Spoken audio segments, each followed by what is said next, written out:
Eu quero conversar com vocês hoje sobre uma mensagem que Deus colocou no meu coração, que tem por tema tempos.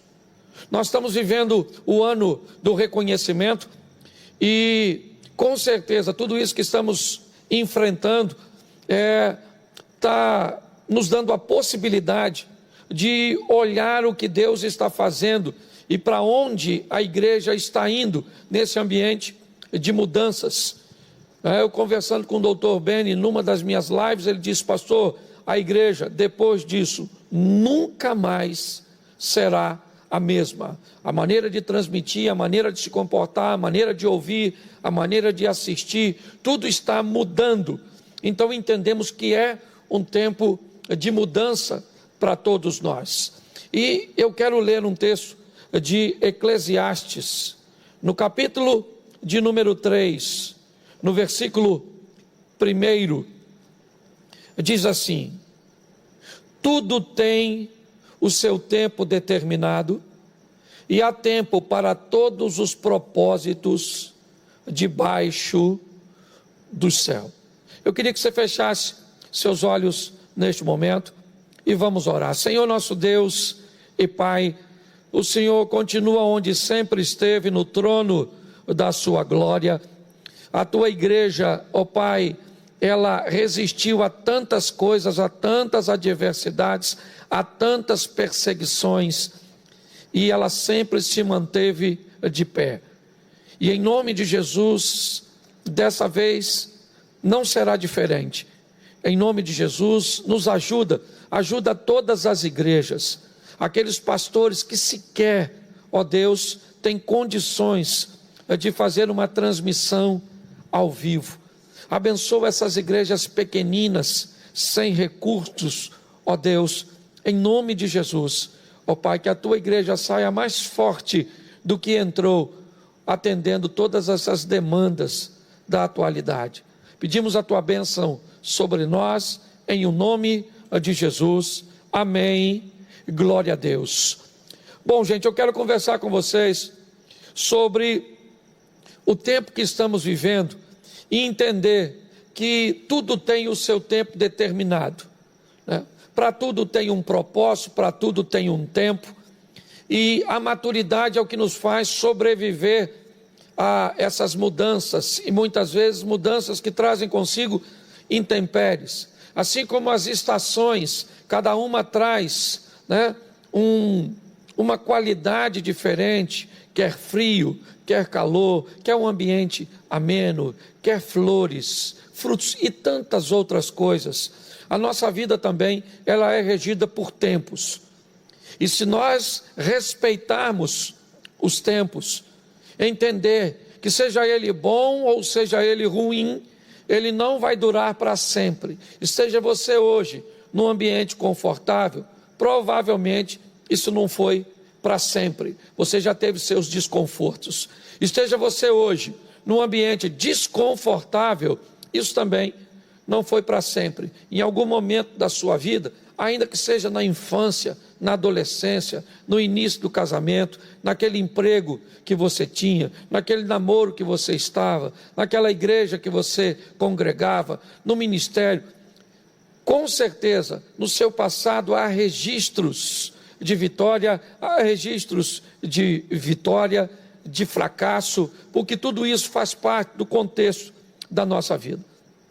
Eu quero hoje usar com vocês para trazer ou elucidar tudo isso, dois salmos que refletem dois momentos muito opostos, antagônicos do povo de Deus, da casa de Deus, o Salmo 137 e o Salmo 126, dois momentos bem distintos, bem opostos, um de choro, um de adversidade, um de humilhação, e é isso que nós vamos ver, porque há etapas e tempos da nossa vida que é assim que as coisas funcionam. As pessoas que nos abraçavam atravessam a rua para sequer falar conosco. Aquelas pessoas que buscavam a nossa proximidade, agora buscam a distância. Terminamos agora, estamos na campanha dos 100 dias para lermos a Bíblia, né? Finalizamos o livro de Salmos, estamos aí entrando em Provérbios, e eu não sei se você que está nessa campanha deve ter notado como essas variações, essas dores dos salmistas, certo? Seja ele Asaf, seja ele Davi, seja ele quem for, quando nós olhamos para essa estrutura, nós vemos momentos bem distintos, e é isso que eu quero conversar com vocês, olhando para esses dois salmos. No ano 597, 598 antes de Cristo, Nabucodonosor, o rei da Babilônia, ele invade, né, Jerusalém. Ele causa uma situação muito adversa, e me parece que quando foram observar ou tentar delinear o caminho desse cativeiro, o Salmo 137 é o que serve de base, e eu quero ler ele para você, porque ele vai falar de um momento de dor, e eu sei que muita gente hoje, talvez esteja cansada, esteja triste pela perda de um ente querido, por toda essa estrutura, ou pela perda de um bom emprego, ou pela dificuldade, porque ninguém estava, ou a grande maioria das pessoas não estavam esperando lidar com uma situação econômica como essa.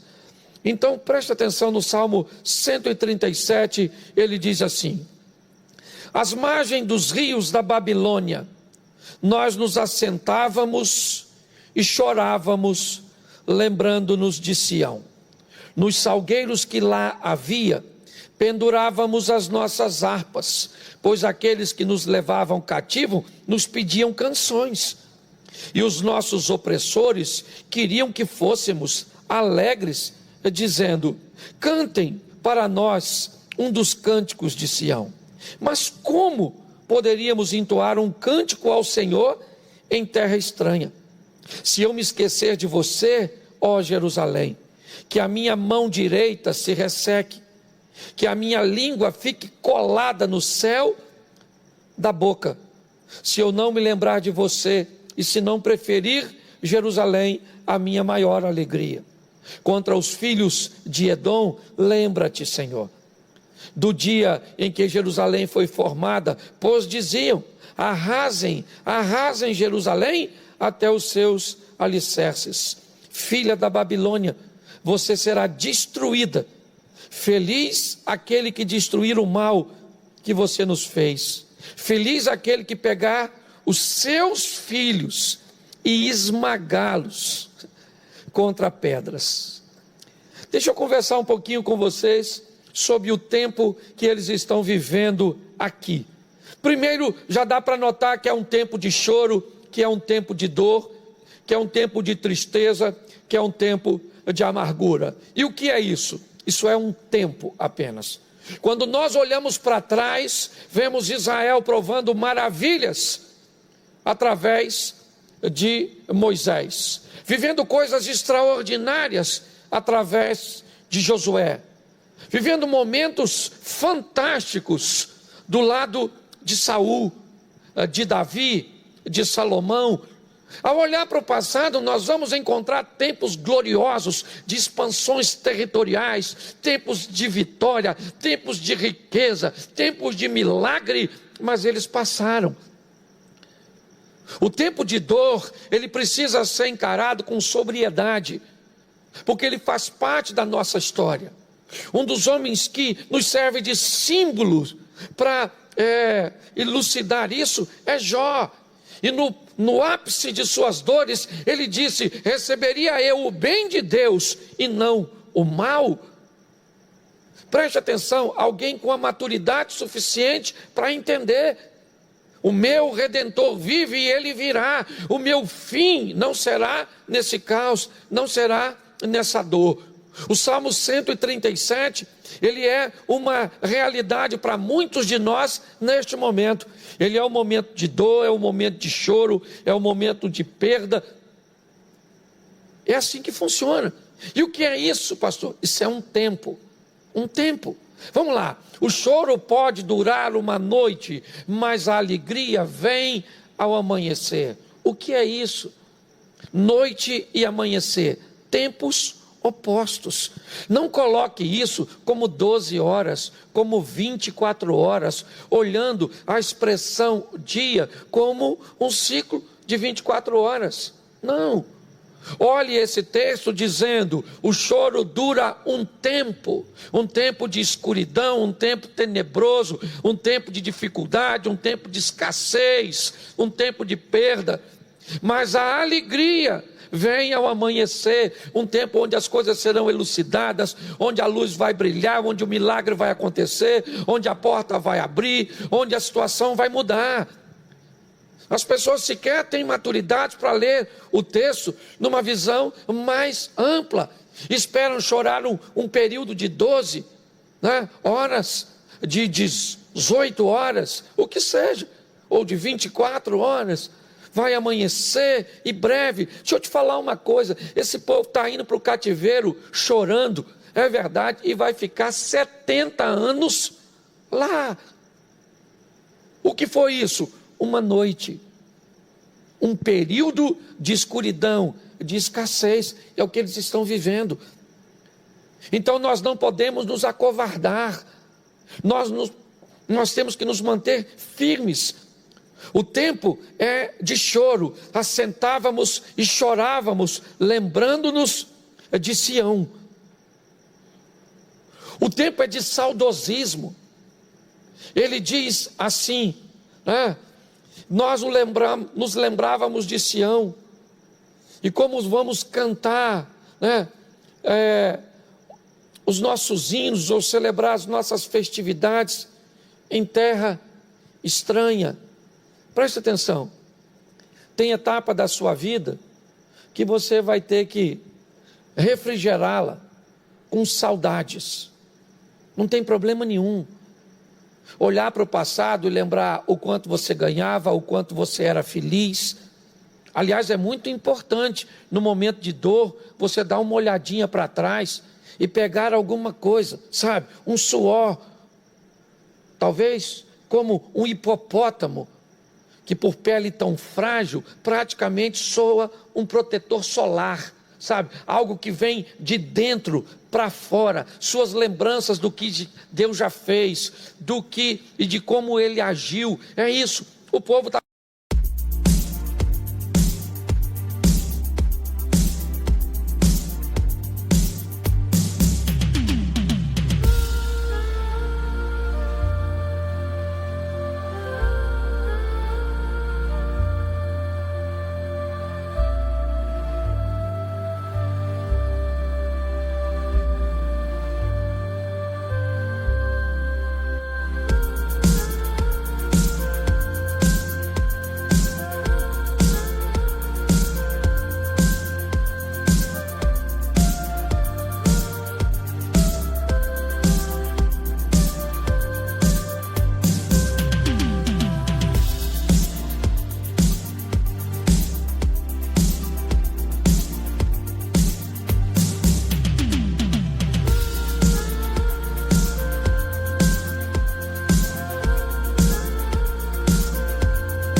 vivendo um saudosismo, indo lentamente porque sabe que está indo ser aprisionado longe de seu templo, longe de seus sacerdotes, longe de sua família. Uma das técnicas muito utilizada na maioria desses cativeiros era o desterro. A postura de separar as famílias para não esboçar reações. Mandava um filho para uma parte da província, o marido para outra parte. Isso foi muito comum até no Holocausto, com os alemães, separando os judeus, mandava um, certo? Para um local, outro para outro, para quê? Para que ele não esboçasse resistência. Na mente, o propósito era dizer: pense que o outro morreu, porque se você chegar à conclusão que o outro morreu, você não tem pelo que lutar. O saudosismo também é muito importante, você só não pode viver e se alimentar dele. Mas é isso que o povo está dizendo. lembrávamos, né, ou lembrando-nos de Sião, mas era um tempo de humilhação. As pessoas que estavam levando eles em cativeiro, eles diziam, né, cantem para nós, vamos lá, vocês não eram alegres? Isso.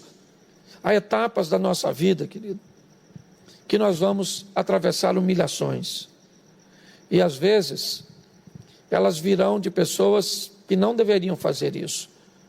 Eu lembro uma etapa da minha vida, eu vou já para 29 anos de casado, e eu lembro quando Mary, minha esposa, costurava e trabalhava muito, mas muito, fazendo camisas.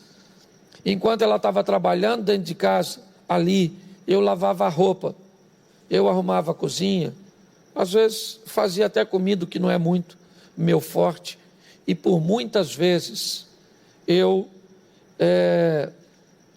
olhava o vizinho, né, do terraço, me olhando com aquele montão de pregador de roupa, e a camisa bem molhada, e me olhava como se eu fosse um marica. Um vizinho uma vez falou para minha mulher assim, faz tempo que o Cláudio não consegue emprego, eu conheço um médico que se ele tomar uns remedinhos e se fingir de louco, ele consegue encostar. Pensa num troço desse. O que foi isso? Uma noite que eu atravessei, um período difícil, certo? Onde a humilhação fez parte da minha história. Mas hoje eu posso dizer a você, eu não estou num ambiente de humilhação, mas você pode ter certeza que amanhã ele vai vir de novo. Talvez não no mesmo modelo do meu passado, porque a vida funciona desse jeito, tempo de ganhar e tempo de perder. Mas sabe o que também eu descubro no Salmo de número 137? Que no verso 5 ele diz, como eu posso me esquecer de você, Jerusalém, que me resseque a minha mão, que eu fique mudo, que a minha língua cole no palato, lá no céu da minha boca, se eu me esquecer de ti. Preste atenção, porque eu estou vendo que é um tempo de valorização de Judá e de Sião, é um tempo de valorização de Jerusalém. Mas onde é que eles estão? A caminho da Babilônia. Pastor, então eles estão a caminho da Babilônia, valorizando Judá, Sião e Jerusalém? Pois é, a história é velha, mas é muito atualizada. Pessoas que precisam viver tempos de perda para saber o quanto valia e o quanto era valioso aquilo que tinha. O Salmo 137 é um salmo de aprendizado, é verdade, de se valorizar. Valorizar o quê? Aquilo que se perdeu. Só que como nós podemos aprender com a história dos outros, e aprender com a história dos outros é até mais fácil, aprenda com os erros dos outros e valorize aquilo que tem valor antes que você perca. Porque o povo agora está indo chorando, pendurando em salgueiros suas harpas, lamentando e dizendo, olha, eu jamais me esquecerei de Jerusalém. Se o discurso é esse, por que não valorizou enquanto estava lá? Se queria ser idólatra, então agora vai ser cativo numa estrutura idólatra. Se queria trazer a idolatria para dentro de Israel, então tá bom. Quer fazer aliança com Neco, o assírio? É isso aí. Acredita, crê e confia em homens. Nabucodonosor destrói tudo, rompe o chão daquele povo, levando o povo em cativeiro. E o povo agora vai em cativeiro fazendo duas coisas, e a primeira é essa, valorizando.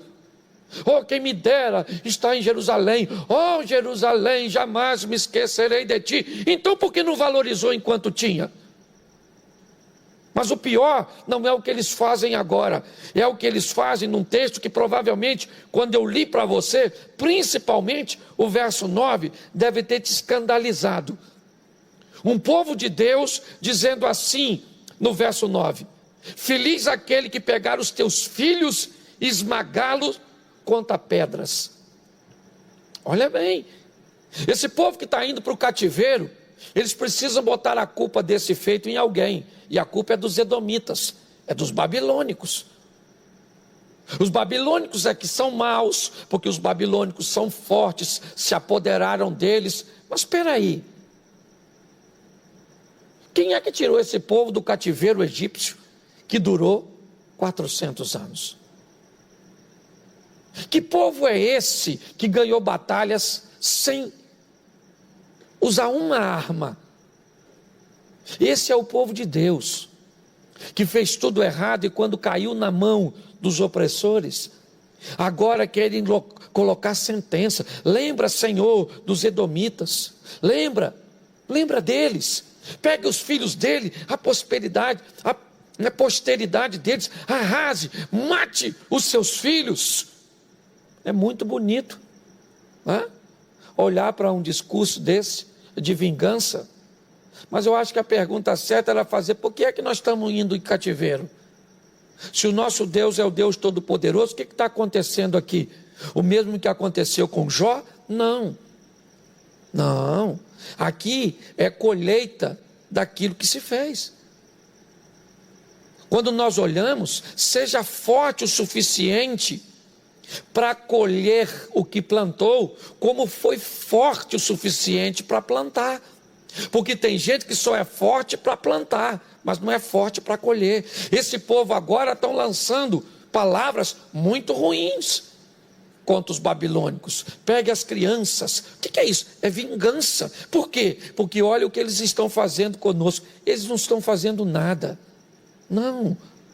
Foram eles mesmos que fizeram, levando idolatria e se afastando de Deus.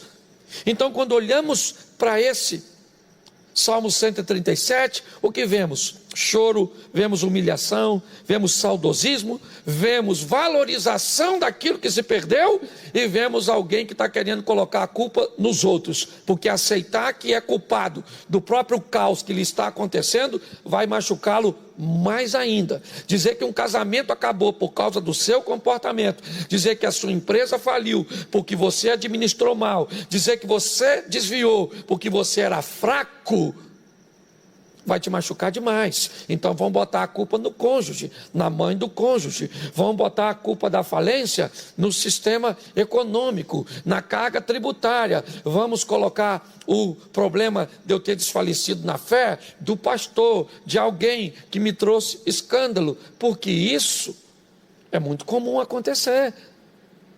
Só que eu quero transicionar agora para o Salmo 126. Um salmo que ele fala de um retorno. O retorno desse povo que está indo.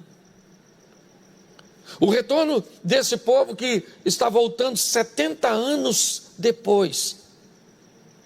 Quando nós vamos buscar um pouquinho na história, tinha gente que quando chegou na Babilônia, nem a mala quis desfazer, porque acharam que sairia de lá no dia seguinte. E ficaram 70 anos. O tempo do choro, o tempo do luto, o tempo da dor, ele é gratificante. Seja ele na estrutura de Jó, onde Deus vai provar um obediente, ou seja, na estrutura do Salmo 137, onde Deus vai redirecionar um desobediente. Deus castiga, eu repreendo e castigo a todos quanto amo. Só que o castigo de Deus não é para destruição, não é violência doméstica. O castigo de Deus é disciplina, é propósito de nos levar para uma esfera, né, de obediência, onde nós vamos ver que quem consegue atravessar, chega. Queria voltar um pouquinho, Salmo de número 126, e ele diz assim: quando o Senhor restaurou a sorte de Sião, lembra lá? Lembrando-nos de Sião, pendurávamos as harpas e chorávamos, estão indo para o cativeiro. Verso 1 do Salmo 126, quando o Senhor mudou a sorte de Sião, nós estávamos como quem sonha.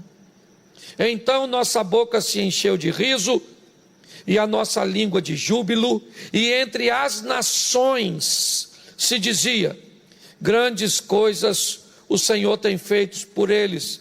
De fato, grandes coisas o Senhor fez por nós e por isso estamos alegres.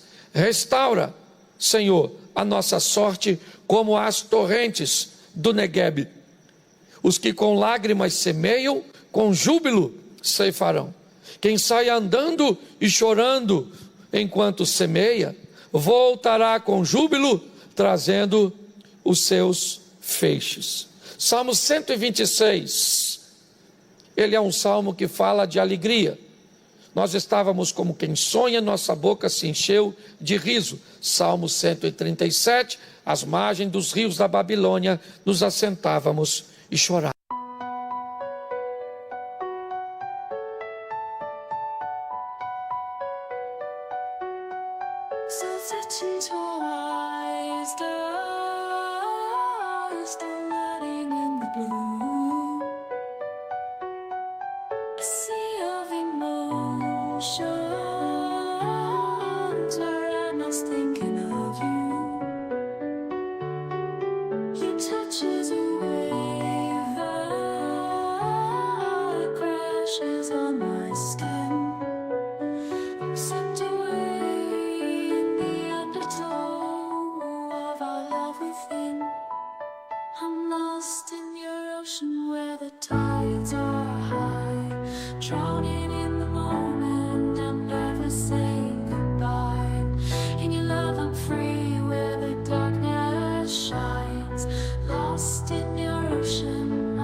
Aqueles que nos levavam cativos nos pediam canções. Salmo de número 126. Entre as nações se diziam: grandes coisas fez o Senhor por eles. Salmo 137, salmo de humilhação. Salmo de número 126, salmo de honra.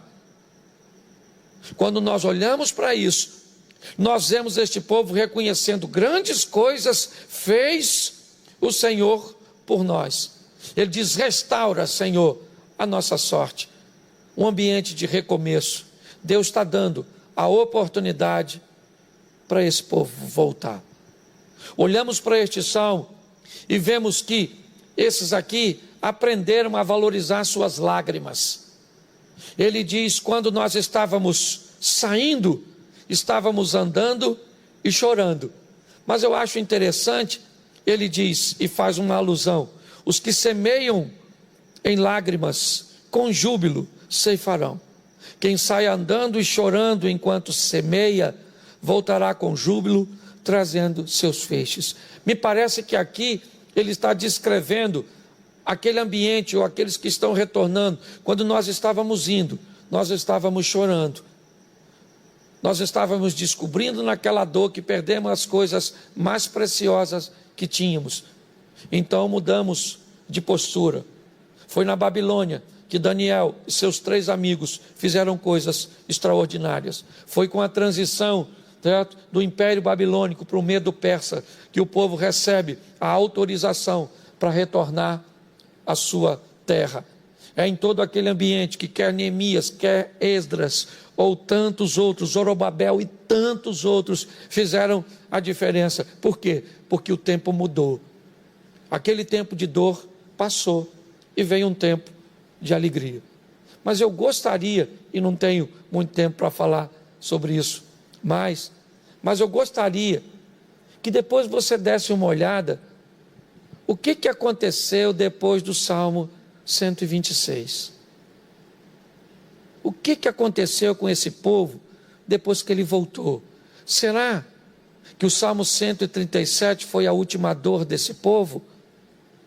Será que o Salmo 126 foi essa alegria e o cântico para sempre? Só para levar vocês um pouquinho para o Velho Testamento, anos 70, General Tito, um comandante, né, romano, invade Jerusalém. O que nós vemos aqui? Que em todo o tempo, sempre a história do homem, e aí eu estou generalizando, homem e mulher, ela é feita de fracasso, de sucesso, de altos, de baixo, de ganhar e de perder. Essa é a dinâmica da vida. Achamos que o que estamos enfrentando hoje é novo? Não é de hoje que o homem enfrenta uma guerra contra bactérias, contra vírus, certo? Contra tantas situações buscando destruí-lo, matá-lo. Nós vencemos com descoberta de penicilina, nós vencemos e vencemos e vencemos, certo? Guerras e muitas guerras, infecções mataram mais do que tiros, doenças sexualmente transmissíveis mataram mais do que os inimigos, quer Primeira Guerra Mundial, quer guerras, né, americanas. Quando nós olhamos para toda essa história, você que me ouve, aqui e aí do outro lado, saiba de uma coisa, eu não sei o que você está vivendo hoje, só vou te dar uma notícia: vai passar. Se é ruim, vai passar. Se é bom, vai passar. Porque passa para todo mundo. E é isso que é a dinâmica da vida. Porque vida não é para fracos. Vida é aventura. Viver é uma grande aventura. Dizem que uma vida, para fazer sentido, tem que ter guerra, aventura e romance. Essa é a dinâmica da vida. As guerras que iremos enfrentar, as aventuras que iremos enfrentar e os romances que iremos viver. É assim que funciona. Coloque isso na sua vida. Entenda que tudo isso está nos levando para uma maturidade. Eu estou aqui e nunca pensei nisso, né? Olhando para uma câmera, num ambiente praticamente, né, todo escuro, com um grupo pequenininho de gente. E você quer saber? Eu estou falando para provavelmente 5, 6 vezes mais do que eu estaria falando se tivesse cheio aqui. Porque olha que loucura, hoje essa mensagem chega em lugares que eu nunca irei fisicamente. É assim que funciona, porque Deus está no controle de todas as coisas. Então aguarda um pouquinho, porque tudo isso vai passar. Não fique desesperado, não. Deus está no controle de tudo. Sabe? Você está no Salmo 137, pastor, eu estou nesse salmo aí, esse maluco desse salmo, querendo que esmaga mesmo a minha sogra, esmaga o chefe, esmaga o Maia, esmaga o Bolsonaro, esmaga. Pois é, querido, vai passar. E eles não vão morrer, não. Quem vai morrer é esse pensamento seu, certo? Porque Deus vai mudar a história da sua vida. É assim que funciona. Nossa vida não está na mão de homens, ela está nas mãos do Senhor dos Exércitos. É assim que funciona. Ah, pastor, mas eu não quero sofrer. Então morra. Entendeu? Aqui perto, eu moro em Xerém, tem um cemitério ali. Lá ninguém reclama de nada, está tranquilão lá. Ninguém está com medo do governo, está com medo de nada. Eles nem medo do coronavírus têm. Aliás, ele não tem não. Certo? Alguém perguntou para mim, pastor, o senhor aí não está com medo de coronavírus? Eu falei, não, eu estou lá no sítio. Coronavírus, tentar chegar lá, pegar dengue.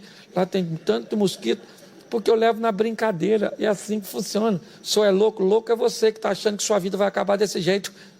Coloque suas vidas na mão do Senhor, que já esse negócio vai passar. E já nós vamos estar rindo de tudo isso. Então feche seus olhos, onde é que você está aí? Eu sei que está me vendo, eu não estou te vendo.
Mas eu sei que provavelmente você está aí, certo? Feche seus olhos aí e vamos orar. Pai, em nome de Jesus, eu quero te agradecer pela oportunidade que tem. Ainda é muito novo, muito estranho tudo isso. Mas entendemos que se somos teus servos, nós vamos vencer todas essas coisas, porque em ti somos mais do que vencedores. Então não vamos esmorecer, nós já enfrentamos coisas piores e vamos sair vivos dessa situação e muito mais forte que entramos. Abençoa o teu povo aqui presente, abençoa o teu povo aí do outro lado. Eu quero repreender a depressão, eu quero repreender essas intrigas familiares, porque nós já estamos tanto tempo em casa, Senhor, nós já estamos brigando com os filhos, estamos brigando com a mulher, então o negócio está terrível, Senhor, e o Senhor sabe que o Senhor está lá também, olhando as brigas, tudo. Abençoa aqueles que estão, aliás, ajuda aqueles que estão engordando, porque, Senhor, em nome de Jesus, esse povo está ganhando peso, comendo comida de 30 dias em 3, parece esmeril, que encostou come. Então ajuda, Senhor, em nome de Jesus, ajuda esse povo, Pai, continua conosco nessa caminhada, porque nós só temos o Senhor. Nós só temos o Senhor e sabemos que o Senhor não nos desampara. O Senhor é um Deus bom e misericordioso. Abençoa o nosso casamento, abençoa os nossos filhos, abençoa os nossos negócios, abençoa a nossa saúde, porque quem anda contigo é abençoado. Continua conosco, Senhor, em o nome de Jesus. Você pode dizer amém? Porque todo aquele que invocar o nome do Senhor será salvo. Como, pois, invocarão aquele em quem não creem? E como crerão naqueles de que não ouviram? E como ouvirão, se não há quem pregue? E como pregarão, se não forem enviados? Como está escrito: quão formosos os pés dos que anunciam o evangelho de paz, dos que trazem alegres novas de boas coisas. Mas nem todos têm obedecido ao evangelho, pois Isaías diz: Senhor, quem creu na nossa pregação? De sorte que a fé é pelo ouvir, e ouvir pela palavra de Deus. Romanos capítulo 10, versículo 13 ao 17.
Ah,